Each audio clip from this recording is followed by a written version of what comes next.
ताज़ा खबरों के लिए कोणार्क न्यूज़ को सब्सक्राइब करें और बेल आइकन ज़रूर दबाएं।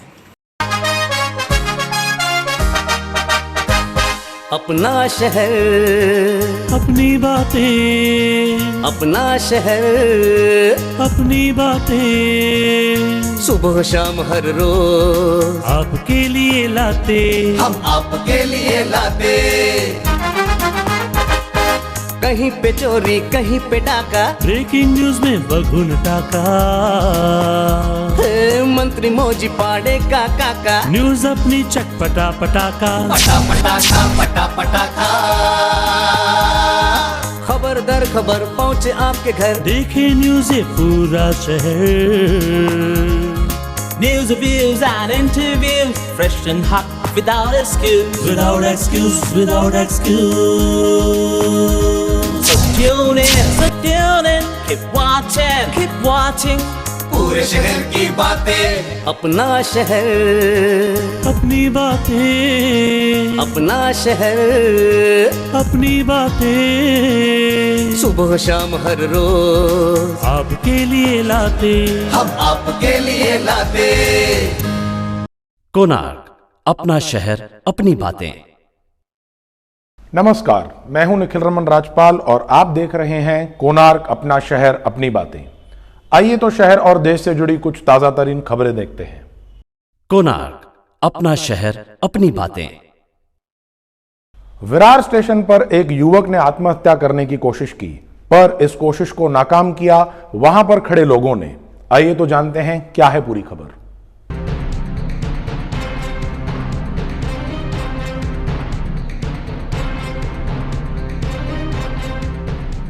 रेल सुरक्षा बल कर्मचारी की सतर्कता और फुर्ती ने बचा लिया एक 32 वर्षीय युवक को। यह जो घटना आप देख रहे हैं, यह घटना आज सुबह विरार स्टेशन पर हुई। आप देख रहे हैं कि कैसे एक युवक ने प्लेटफॉर्म नंबर 3 की पटरियों पर अपनी जीवन लीला समाप्त करने के लिए एक चद्दर बिछाई थी।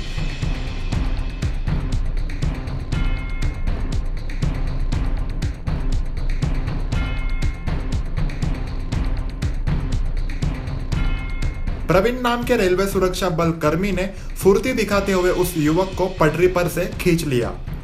इतने देर में और भी लोग प्रवीण की मदद के लिए दौड़े आए और देखते ही देखते युवक की मौत को लोगों ने कुछ सेकंड की दूरी से मात दे दी। बताया जा रहा है कि आत्महत्या करने वाले युवक के माता पिता का देहांत कुछ दिनों पहले ही हो गया था। इसी से दुखी होकर वह आत्महत्या करना चाहता था।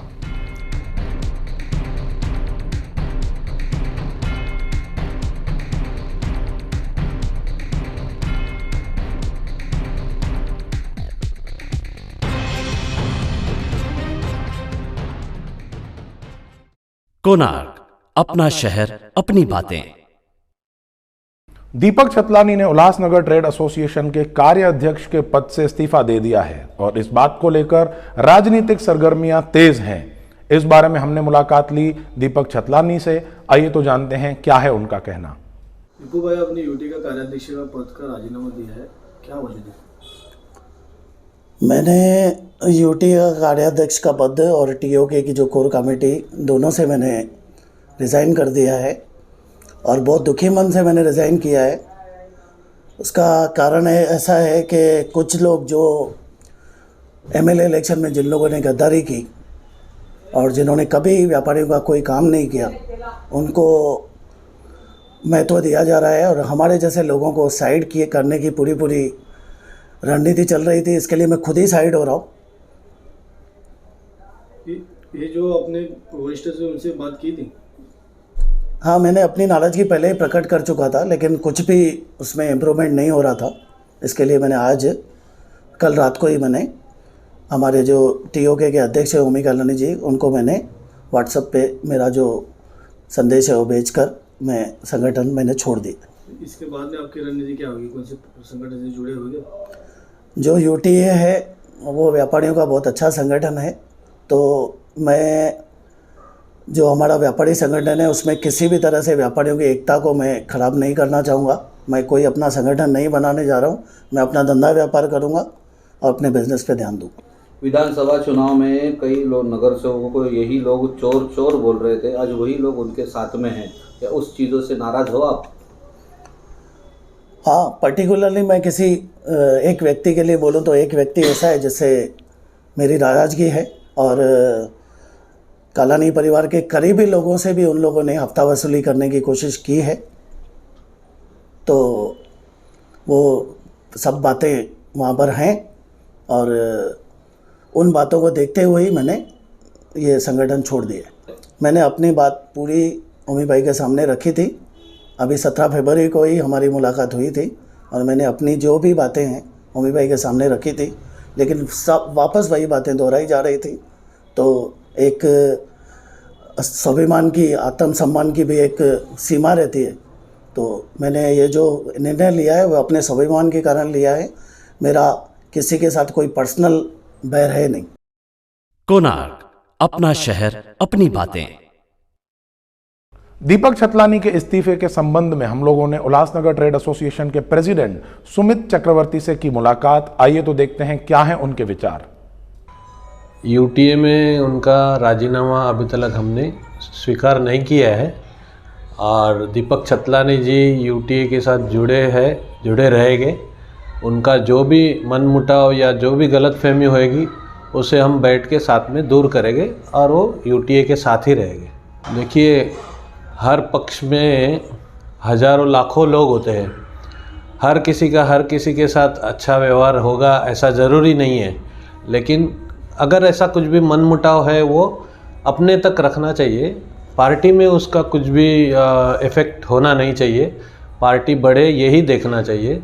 और हम लोग हमारे टीओके में राजेश टेकचंदानी जी का भी स्वागत करते हैं, और राजेश टेकचंदानी और इनके बीच जो भी मुटाव होगा वो हमारे टीओके के प्रमुख ओमी कालानी जी दूर करेंगे, और ये सब सही हो जाएगा। ओमी कालानी से काफ़ी बार दीपक छतलानी की बातें हो चुकी है, पर अभी तक उसके ऊपर निर्णय नहीं हो चुका है, इसलिए उनको एक कदम उठाना पड़ा। उसके बारे में मुझे जानकारी नहीं है, लेकिन जब भी ऐसा उनका कभी कुछ कोई बात से नाराज़गी हुई है तो वो हमेशा सॉल्व हुई है, और ये भी सॉल्व हो जाएगी। कोणार्क, अपना शहर, अपनी बातें। इस साल 5 राज्यों में विधानसभा के चुनाव होने वाले हैं। इस बारे में क्या है कहना रिपब्लिकन पार्टी तथा केंद्रीय सामाजिक न्याय मंत्री रामदास आठवले का। आइए जानते हैं। जनता पार्टी के साथ अलायंस करके चुनाव लड़ने वाली है।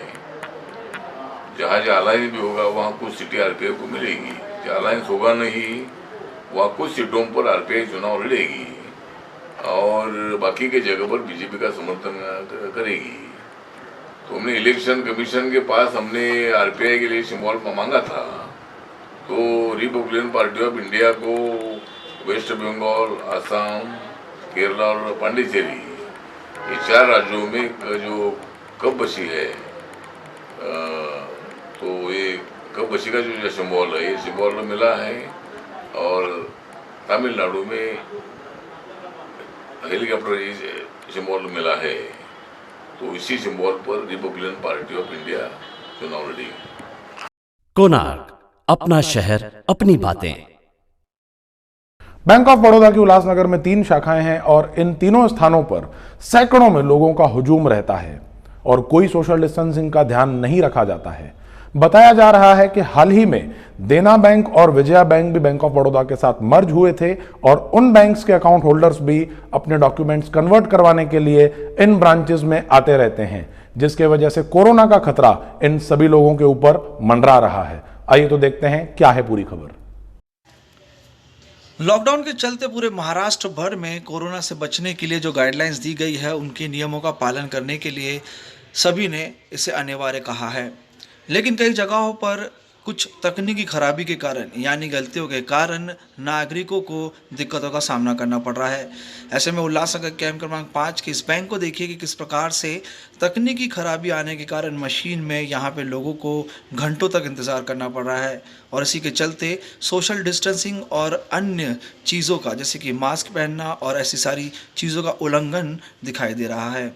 इसी के चलते नागरिकों ने यहाँ पर काफ़ी रोष भी प्रकट किया, और बैंक ऑफ बड़ौदा में जिस प्रकार से जो कि तकनीकी खराबी चल रही है एटीएम्स में और मशीन में और कंप्यूटर्स में, उसका लोगों ने निषेध किया।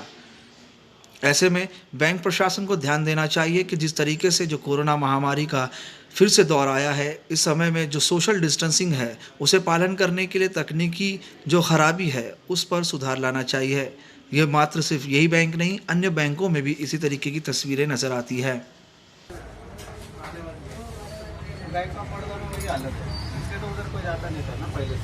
तुम लोग कितने दिन से आते हैं यहाँ पे? मुझे तो 2 दिन हुए हैं। और आप लोगों को तकलीफ है बहुत यहाँ ना? हाँ, ये बैंक का काम ही खराब है। तो क्या करना चाहिए बैंक को? यहाँ जो पहला स्टाफ है ना वही लाओ, वो अच्छा है। खाली बैंक का नाम बदली करो, बैंक का नाम बदली करो, स्टाफ वही रखो, अच्छे से काम होगा। और एंट्री भी अंदर ही रखो, इधर एंट्री भी ऐसा ही रखो। हमको कितना घंटा हमको काम नहीं है क्या? वही मैं देख रहा हूँ, मैं रोज आता हूँ यहाँ पे, मैं देख रहा हूँ, मैं भी समाज सेवक हूँ यहाँ का। नहीं, आप कैमरा दिख रहा है तो भी कोई अंदर बाहर आता नहीं। कितना झगड़ा चालू होता है, कितना नहीं। वो पैसा जमा करने वाला वो दिन खड़ा था, मैं सोची पुलिस वाला है, मेरा पूरे पुलिस वाले इधर देखता है झगड़ा चालू अंदर नहीं, मैं कैश वाला हूँ। अरे कैश वाला है तो चलो, मेरे से गलती हो गई तुम्हारा ड्रेस देखे, लेकिन अभी ये बात भी सीधी तरह से नहीं करता है। कौन नहीं करता? बार बार इसका मैं बोलती हूँ, मैंने इसका कंप्लीट पहले भी किया था। इसका इसका क्या नाम है आपका? क्या नाम है? पंडित क्यों कंप्लीट करते आपके सब लोग? आपकी अंदर आप 2 आदमी अलाउड नहीं, अंदर आप बोलोगे 2 अलाउड। मेरी बात सुनो, अगर इसका पासबुक का एंट्री हो गया तो मशीन खाली रहेगी नहीं रहेगी? तो 2 आदमी तो रहे ना अंदर, 2 आदमी लोग 2 आदमी रहना मुकता ना, बस 2 आदमी। मेरे को बोलते हैं 4 मशीन है इधर, 4 मशीन में 2 करके 8 आदमी का रहेगा तो कैसा रहेगा? 8 आदमी रहेगा तो मशीन बढ़ाओ ना। पब्लिक कितनी है? मशीन एक क्यों रखी है? 2 मशीन रखो ना तो एंट्री का। ये आपका कोई इधर बाहर आदमी खड़ा है? देखो कोई भी नहीं, झगड़ा कितना। अरे आप विश्वास नहीं करेंगे, अंदर का बाहर जाएगा तो अंदर आएगा। दूसरा आदमी खड़ा करो ना, ये क्या है? कैमरा चेक करो, 5 दिन पहले कितना झगड़ा दरवाजे तक वही मैं जब बोली जरा दूर खड़े रहो। बाहर इतनी अंदर पब्लिक कितनी है, क्यों बाहर वाले रखेंगे? आपको इधर एक आदमी रहना चाहिए। यहाँ पे बहुत शिकायत आती है, मैं भी समाज सेवक हूँ, मेरे को सब लोग बोलते हैं। मैं आप खुद देख रहे हो ना? मैं अभी कंप्लीट करूँगा वही बड़ी ऑफिस में। और आप लोगों को तकलीफ है? आप लोगों को क्या तकलीफ है? बहुत देर लाइन में खड़ा रहना, बहुत लाइन। आपको मुझे मतलब अच्छी सेवा नहीं देते और आप लोगों को लाइन में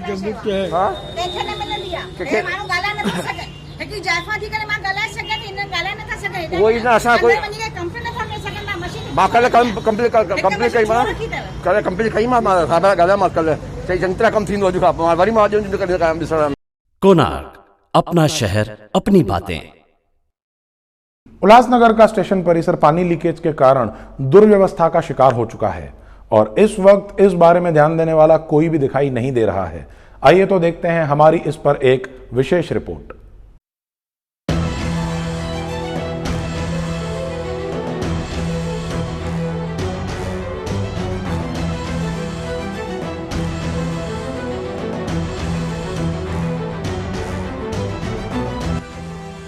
लगातार हम आपको बताते आ रहे हैं कि शहर में कई जगहों पर पानी की पाइपलाइन लीकेज होने की वजह से पानी ज़ाया होता रहता है।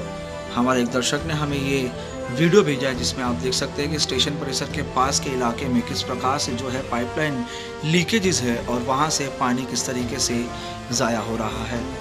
कहना यह है वहाँ के नागरिकों का कि रोज़ाना इसी तरीके से यहाँ पानी वेस्ट होता है, लेकिन इसे रोकने वाला कोई नहीं, क्योंकि यहाँ पर काफ़ी जगहों पर पानी की पाइपलाइनों पर लीकेजेस है। तो वहीं शहर के कई ऐसे इलाके हैं जहां पर नागरिकों को पानी के लिए काफ़ी जद्दोजहद करनी पड़ती है। अब देखना यह है कि आने वाले समय में किस तरीके से सुधार होता है। ये तस्वीरें यूं ही दिखाई देती रहेगी और आसपास के परिसर में पानी ज़ाया होता रहेगा और साथ ही साथ गंदगी का भी साम्राज्य बनता रहेगा। कोणार्क, अपना शहर अपनी बातें। कल्याण डोंबिवली महानगर पालिका ने हाउस टैक्स बकायेदारों के खिलाफ सख्त मुहिम शुरू कर दी है और इसी क्रम में कर निर्धारक विनय कुलकर्णी ने कल्याण पश्चिम के VLCC ब्यूटी पार्लर को किया सील। इस संपत्ति पर 1 करोड़ 18 लाख का बकाया है। इस कार्रवाई को अपने आप में एक बड़ी कार्रवाई बताया जा रहा है। आइए तो लेते हैं ज्यादा जानकारी। कोविड के खिलाफ नगर निगम एक बार फिर तैयार है, वहीं दूसरी ओर प्रशासनिक व्यवस्था भी टैक्स बकाया के खिलाफ आक्रामक हो गई है। KDMC ने कल्याण पश्चिम के एक प्रतिष्ठित ब्यूटी पार्लर VLCC को 1 करोड़ 18 लाख रुपए से अधिक की टैक्स बकाया के खिलाफ सील कर दिया है। टैक्स निर्धारक विनय कुलकर्णी के आदेश पर टैक्स अधीक्षक प्रमोद पाटिल की टीम ने यह कार्रवाई की है। समय पर टैक्स भरने वालों को राहत देने के लिए कुछ महीने पहले केडीएमसी प्रशासन द्वारा अभय योजना की घोषणा की गई थी, जिसका लाभ कई छोटे से बड़े टैक्स भरने वाले लोगों ने उठाया। प्रतिष्ठित ब्यूटी पार्लर को बार बार याद दिलाया गया और नगर पालिका प्रशासन द्वारा टैक्स के बकाया होने का और भुगतान के बारे में नोटिस भी दिया गया, लेकिन पार्लर के प्रबंधक की ओर से इस पत्र पर कोई कार्रवाई नहीं की गई। इसलिए आज दोपहर बी वार्ड एरिया कार्यालय से टैक्स अधीक्षक प्रमोद पाटिल की एक टीम ने ब्यूटी पार्लर को सील कर दिया। इसे केडीएमसी द्वारा 1 करोड़ रुपए से अधिक की टैक्स बकाया के लिए एक बड़ी कार्रवाई मानी जा रही है। कोणार्क, अपना शहर, अपनी बातें। सभी लोग चाहते हैं कि उनके बच्चे पढ़ें लिखें और कामयाब इंसान बने, पर कुछ लोग आर्थिक परेशानियों के कारण ऐसा नहीं कर पाते। पर ऐसे में चलते एक उदाहरण सामने आया है, जिसमें एक दादाजी ने अपनी पोती को पढ़ाने के लिए अपना मकान बेच दिया। जब लोगों को इस बात के बारे में पता चला तो उन लोगों ने सोशल मीडिया के माध्यम से इस रिक्शा चालक दादाजी को घर खरीदने के लिए 25 लाख रुपए की मदद दिलवाई। आइए तो लेते हैं इस बारे में ज्यादा जानकारी। दिल को छू देने वाली घटना। दादा ने पोती की पढ़ाई के लिए बेचा घर, लोगों से मिली पैसे की मदद। मुंबई के ऑटो ड्राइवर देशराज, जिनकी उम्र 74 वर्ष की है, उन्होंने अपनी पोती की पढ़ाई के लिए अपना घर बेच दिया। आर्थिक स्थिति खराब होने के कारण वे इतने सक्षम नहीं थे कि अपने बेटे के स्वर्गवास हो जाने के बाद उसके बेटे के परिवार और बच्चों की पढ़ाई का खर्चा उठा सके, पर उन्होंने अपने बेटे के परिवार की जिम्मेदारी ले ली। पर वे उतना नहीं कमा पाते थे कि वे बच्चों की पढ़ाई का और घर का खर्चा दोनों एक साथ संभाल सके। वृद्ध अवस्था में होने के बावजूद वे जी तोड़ मेहनत करते थे, पर वृद्ध होने के कारण उनका शरीर उनका साथ ज़्यादा नहीं देता था। तो ऐसे में उन्होंने अपने पोती की पढ़ाई के लिए अपना घर बेच दिया। ये दिल को छू जाने वाली घटना ह्यूमंस ऑफ बॉम्बे नामक एक फेसबुक पेज में साझा किया गया और इसे दुनिया के सामने लाया गया। बुजुर्ग की मदद करने के लिए लोगों से अपील की गई। इस पहल के जरिए 20 लाख रुपए जमा करने का लक्ष्य था, पर उम्मीद से ज़्यादा पैसे इकट्ठा हो गए। लोगों के जरिए ह्यूमंस ऑफ बॉम्बे ने 24 लाख रुपए इकट्ठा कर लिए। ह्यूमंस ऑफ बॉम्बे ने इकट्ठा हुए रुपयों के चेक को ऑटो ड्राइवर देशराज को सौंप दिया। लोगों से इतना प्यार पाकर देशराज भावुक हो गए और लोगों का शुक्रिया अदा किया। कोणार्क, अपना शहर, अपनी बातें। अब वक्त हो चला है कुछ अन्य खबरें जानने का। ये जो सॉफ्टवेयर बंद किया गया है कोटक महिंद्रा का, आज से 6 महीने कम से कम हो गए हैं। तभी से लेके मैंने कमिश्नर साहब को 5 लेटर दिए हैं कि रेगुलाइजेशन जो भी शहरवासी कराना चाहे वो उनको हरदम के लिए सॉफ्टवेयर खुला ही रखना है, वो ऑनलाइन चालू ही रखना है। लेकिन इन्होंने जो 6 महीने से बंद किया है उसके लिए मैंने 5 उनको लेटर दिए हैं। फिर कभी बोलते हैं दूसरे को देंगे, कभी बोलते हैं कोटक महिंद्रा के साथ एग्रीमेंट नहीं हुई वो करने हैं, कभी बोलते हैं हमने 1-1 हज़ार रुपया रेगुलाइजेशन के लिए सबसे भराया है। तो ऐसे भी उनके पास महानगर पालिका के पास पैसे बहुत जमा हो गए हैं और जो प्लान पास हुए हैं उससे भी कम से कम 40 लाख रुपए से 70 लाख रुपए तक रोगियों ने प्लान पास करने के लिए रेगुलाइजेशन के लिए जो भरे हैं। अगर किसी कॉन्ट्रैक्टर का कुछ पैसा निकलता भी है, जब मुझे बता रहे थे कि भाई कुछ पैसा उसको देना है 22 लाख रुपया, अब ये सच्चा है या झूठा है इस पर नहीं जाना चाहता हूँ। मुझे बताया था, मैंने लेटरों में भी 4 बार यही लिखा है कि सामने वाले ने आपको 40 लाख रुपए से 70 लाख रुपए कमा के दिए, अगर उसके 22 लाख रुपए निकलते हैं तो दीजिए। अगर कोटक महिंद्रा के साथ आपकी कोई एग्रीमेंट नहीं तो दूसरे कॉन्ट्रैक्टर को दीजिए, किसी को भी दीजिए। ये जो सॉफ्टवेयर है ये ऑनलाइन ने रेगुलाइजेशन चालू करना ही चाहिए। ये हमारे लिए बदबख्ती की बात है। मैंने कमिश्नर साहब को भी 2 बार मुंह से भी बोला है, 4 बार लेटर भी दिया है और जो मैंने लेटर आज तक दिए हैं उसकी कापी अभी आपको देता हूं कि ये शहरवासियों का जन्मसिद्ध अधिकार है। जो रेगुलाइजेशन है वो लोगों को भरने के लिए फॉर्म देना ही चाहिए, एक लाइन चालू करनी चाहिए ऑनलाइन। और जो बाकी दंड कम करने का सवाल है वो भी विचाराधीन है, क्योंकि जो 2007 में दंड था वही लगना चाहिए था और 6 में। अभी जो ये लोगों ने 2017 वाला दंड लगाया बहुत ज़्यादा करके उस दंड को भी कम किया जाए, जो तब का भाव था वो लगाया जाए। वो भी हम लोग महासभा में ठहराव किए हैं, फिर करेंगे। और एक नाथ शिंदे साहब को भी हमारी एक बार डिपुटेशन मिली थी कि साहब जो रेगुलाइजेशन का भाव है, जो रेट्स हैं वो पुराने ही रखे जाए। मैं महासभा जो लगने वाली आने वाली महासभा अगले महीने में, उससे पहले ही अशासकीय प्रस्ताव भेजता हूं और महासभा के सामने ये विषय ज़रूर उठाऊंगा कि भाई आप लोगों ने जो ये बंद किया है ऑनलाइन रेगुलाइजेशन करने के लिए, ये क्यों कर रहे हैं और लोगों के साथ क्यों बेइंसाफ़ी हो रही है। शहर के जो अनाधिकृत बांधकाम है वो रेगुलाइजेशन करने का ठराव और अध्यादेश महाराष्ट्र सरकार ने 2006 में मंजूर किया है और हमारे महानगर पालिका को भेजा है। उसी तरह से महानगर पालिका में जितने भी अनाधिकृत बांधकाम है 2006 के पहले के, उनको रेगुलाइजेशन करने का काम शुरू है। लेकिन कुछ बातें उसमें टेक्निकली है थी, उसमें कुछ वेबसाइट रेडी करनी थी, तो हमने जो काम दिया था वो बैंक नेशनलाइज नहीं थी और उस वक्त के कमिश्नर साहब ने वो उनको वर्बली वो काम दिया था, उसके वजह से थोड़ा सा प्रॉब्लम हुआ है। लेकिन यहाँ अभी के जो कमिश्नर है और अभी हमारे पास नगर रचनाकार है, उन्होंने सिस्टम से वो काम करने की कोशिश की है और सिस्टम से अभी काम होने वाला है। नेशनलाइज बैंक में उसका वेबसाइट शुरू होगा, उनसे बातचीत चालू है, 2 दिन में वो काम पूरा होगा और शहर के जो भी है अनाधिकृत बांधकाम है और रेगुलाइजेशन का काम जोर से फिर एक बार शुरू हो जाएगा, ऐसा मुझे उम्मीद है। सर एक दूसरी बात बताइए, अगर बैंक चेंज करने से जो पहले के लोगों ने कोटक महिंद्रा में करीबन 40 लाख रुपया जमा हुआ है, कि उनका एक बार उनको दोबारा ट्राई करनी, दोबारा अप्रोच करना पड़ेगा कि उन्हीं को फिर लागू कर दिया जाएगा? नहीं, कोटक जो बैंक है वो नेशनलाइज नहीं, उसके लिए नेशनलाइज बैंक चाहिए, ऐसा रूल है और उस मुताबिक तो नेशनलाइज बैंक में अकाउंट खोलने की हमारी तैयारी चालू है, वेबसाइट बनाने की तैयारी चालू है। वो 2-4 दिन में या 8 दिन में हो जाएगी और उसके बाद में लोगों को राहत मिलेगी और अच्छे जोरों से रेगुलाइजेशन का काम होगा। हमारे पास पहले नगर रचनाकार नहीं थे, फुल टाइम नहीं थे, फिर अभी आज है इस वक्त नगर रचनाकार फुल टाइम हमारे पास है और वो उनको जानकारी है शहर की, वो अच्छा काम करेंगे रेगुलाइजेशन में और महापालिका को भी उसमें अच्छा से अच्छा रेवेन्यू आएगा, ऐसी हमको उम्मीद है। साथ ही साथ में जो एक बड़ी मुद्दा था ये रेगुलेशन में कि जो भी अध्यादेश आया था उसमें जो रेट के विषय थे, दर फाइनल ज़्यादा था बहुत रेट, वो कम करने का ठराव पिछली महासभा में हम लोगों ने लिया है और सर्वसम्मति से वो ठराव पास हुआ है। वो ठराव गवर्नमेंट के पास जाएगा, वो भी रेट कम होकर आएगा और लोगों को जिस वक्त उनके बांधकाम हो गए उसी वक्त के दर से पैसा लेना चाहिए, ऐसी ही हमारी ठराव में मांग थी।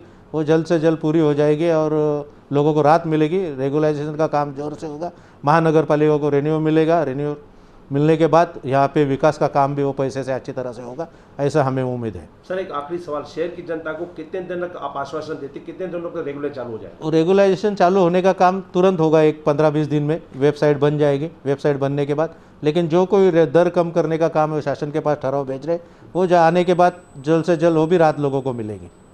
कोणार्क, अपना शहर अपनी बातें।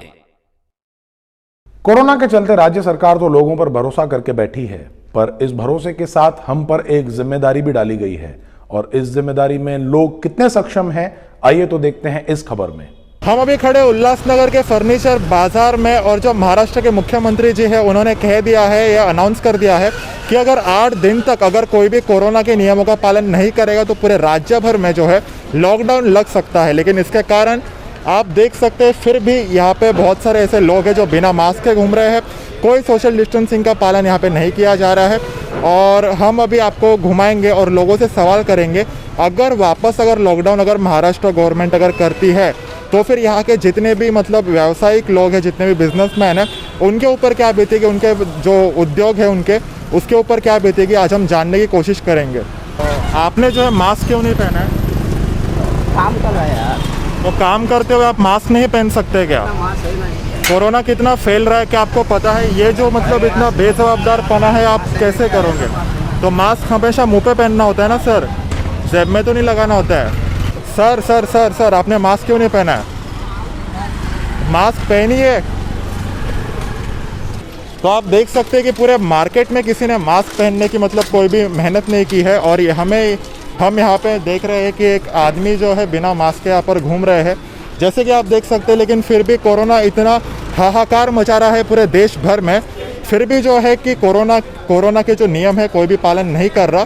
तो हमें बस यही सीखना है इससे कि कोरोना के नियमों का पालन करें, मास्क पहने और जो हैंड सैनिटाइज़र है उसका इस्तेमाल करें और कोरोना से अपने परिवार को बचे और खुद भी बचे। और काफ़ी सारे जो नेतागण हैं उन्हें भी कोरोना हो रहा है। छगन भुजबल जी जो नेता है, महाराष्ट्र के मंत्री हैं, उन्हें भी अभी कोरोना हो गया है। तो फिर अभी जो पूरे देश की जो हालत है गंभीर हुई पड़ी है और लॉकडाउन लगने के संकेत पूरे देश में ही लगे हुए। अमरावती में जो 8 दिन का लॉकडाउन लग गया है। फिर भी जो उल्लासनगर की कुछ जो जनता है मास्क का पालन नहीं कर रही, कोई भी कोरोना के नियमों का पालन नहीं कर रही। जैसे कि आप देख सकते हैं यहाँ पर सड़क पे काफ़ी सारे जो लोग हैं बिना मास्क के ही आपको दिखेंगे। और जब भी हम मीडिया के कैमरे उनके पास लेके जाते हैं तो फिर वो मास्क पहन लेते हैं। लेकिन इतना जो ये जो इर्रिस्पॉन्सिबल अगर आप बनोगे तो इससे आपका फैमिली को खतरा हो सकता है, आपको खतरा हो सकता है। और आप कोरोना का जो नया स्ट्रेन है महाराष्ट्र में आ चुका है और नया स्ट्रेन जो है बहुत ही घातक है। तो इस स्ट्रेन से बचने के लिए जो है हमें कोरोना के नियमों का पालन करना पड़ेगा। सोशल डिस्टेंसिंग और मास्क पहने, सोशल डिस्टेंसिंग करें, उससे ही आप कोरोना से बच सकते हो। तो जैसे कि अभी हम खड़े उल्लासनगर के शिवाजी चौक में और हमने जो आपको दृश्य दिखा है अभी कोरोना के, कल भी हमने कोरोना के ऊपर जो रिपोर्टिंग की थी कि काफ़ी सारे लोग जो नियमों का पालन नहीं कर रहे। तो भी आज हम आपको बता दें कि राज्य सरकार ने जो है अपने निर्देश जारी कर दिए गए हैं नगर पालिकाओं के तरफ। और जो कोरोना के जो नियम है उसको पालन करवाना जो काम है, जो रूल्स को इम्प्लीमेंट कराने का जो काम है वो है महानगर पालिका का। तो यहाँ पे जो सीन ऐसा है कि अगर आपने एक बार मास्क नहीं पहना तो आपको 200 रुपये का फाइन पड़ सकता है। अगर आपने दूसरे बार अगर आप पकड़े गए तो आपको 500 का फाइन पड़ सकता है। अगर आप तीसरे बार भी अगर वही गलती दोहराते हैं तो फिर आपके ऊपर जो है FIR लग सकती है और आपको जेल भी जाना पड़ सकता है। तो जैसे कि राज्य सरकार ने कहा था कि 8 दिन का अल्टीमेटम हमने दिया हुआ है आपको। अगर आप कोरोना के नियमों का पालन नहीं करेंगे तो जो देश में लॉकडाउन कर दिया जाएगा। तो इसके लिए सरकार ने जो कह दिया था कि सख्ती से रूल्स को पालन करना है। तो इसके लिए हम आपको बता दें कि कोरोना का जो है मतलब सेकंड वेव जो है वे आने को ही है। तो इसके लिए आप मास्क मुंह पे लगाएं और मास्क ऐसे नाक के नीचे मत लगाएं, क्योंकि अगर आप मास्क अगर नाक के नीचे लगाएंगे तो आपको कोरोना के संक्रमण का जो धोखा है वो बढ़ सकता है। और मैं आपको ये बताना चाहूँ कि सोशल डिस्टेंसिंग का पालन करें और कोरोना गाइडलाइंस की आप धज्जियाँ मत उड़ाएं। जैसे कि यहाँ पे बहुत सारे लोग आप देख सकते हैं कि बिना मास्क घूम रहे हैं और मास्क नीचे करके चल रहे हैं। तो आपको ये ध्यान में रखना है कि आप सिर्फ अपनी ही जान धोखे में नहीं डाल रहे हो, अपने परिवार की भी जान धोखे में डाल रहे हो। कोणार्क, अपना शहर, अपनी बातें। आज है स्वतंत्रता वीर, लेखक, चिंतक, स्वतंत्रता संग्राम सेनानी विनायक दामोदर सावरकर का स्मृति दिन। हम कोणार्क न्यूज की तरफ से उन्हें करते हैं विनम्र अभिवादन। कोणार्क, अपना शहर, अपनी बातें। तो ये थी शहर और देश से जुड़ी कुछ ताजा तरीन खबरें।